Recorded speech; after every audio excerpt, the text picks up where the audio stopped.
I'm Dr. Joshua Tong, a professor of the materials science and engineering. I joined Clemson about 8 years ago.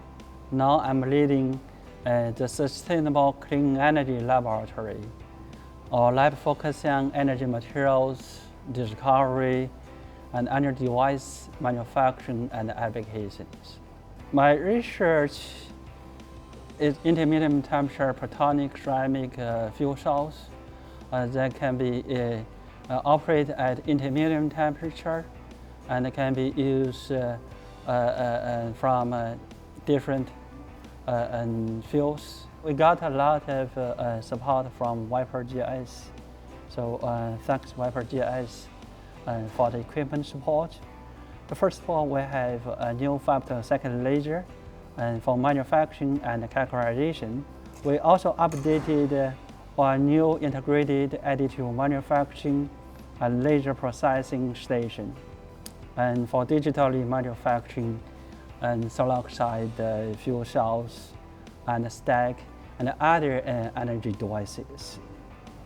So we also bought a machine ultrasonic spray coating that can allow us to deposit the thin electrolyte and thin cathodes, allowing the precise control of the membrane thickness. We also got a 3-box furnace. They can go a very high temperature, for example, 1600 degrees Celsius.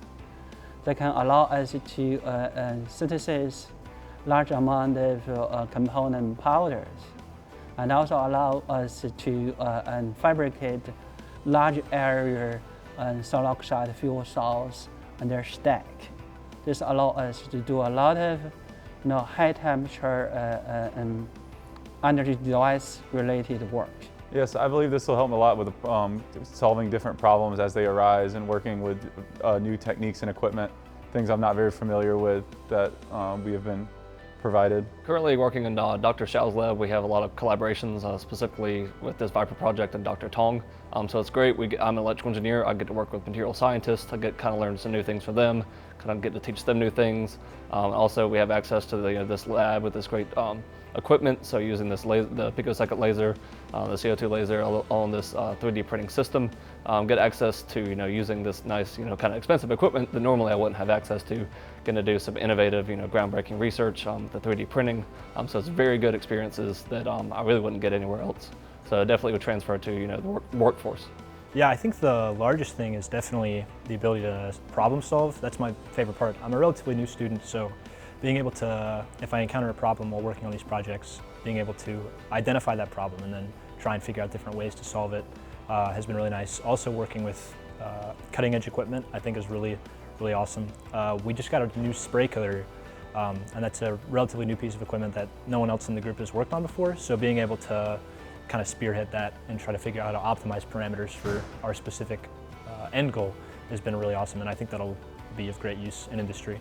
We're providing a new type of platonic ceramic fuel cells. That is a fuel cell stack. We hope to demonstrate the feasibility by a larger scale stack. In that case, we can run the flexible fuels. We can get the data and to supply to other projects. Let's say the power system can integrate with a new type of fuel cells. That's kind of is very early experimental work, but we can contribute the data to others. And also we can demonstrate that this new type of fuel cells, flexible fuel cells, will work and can be integrated into on the car, and that is probably is our contribution. And I believe the Viper GS equipment really helping us to move forward to that direction.